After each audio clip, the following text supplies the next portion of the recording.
लगे जीवा कायथानी गोटे शपथ निया कायका शपथ जानस ये अमर तो ओडिशा गठन का जाए एप्रिल 11 तारीख पर्यंत ये शपथ ये पर्व नमे करी बुझ भारत जड़े नागरिक भावे आज शपथ नेउछि जे कन्या संतान मानकर लिंग निरूपण कन्या भ्रूण हत्या एवं लिंगगत भेदभाव को दूर करने पाई व्यक्तिगत भावे सामूहिक भावे पदक्षेप ग्रहण करिबी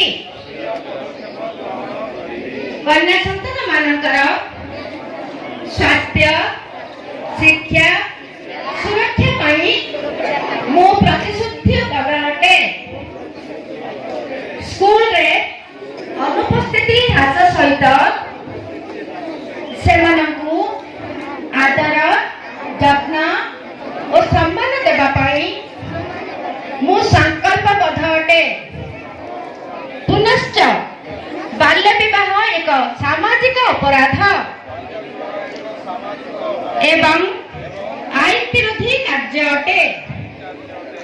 एणु मो परिवार मो पड़ोसी मो संप्रदाय रे बाल्य विवाह घटिबाकू देबी नाही। बाल्य विवाह मुक्त भारत बाल्य विवाह मुक्त ओडिशा एवं बाल्य विवाह मुक्त नवरंगपुर जिला गठन को मु हृदय समर्थन करिबी। बहुत बहुत धन्यवाद।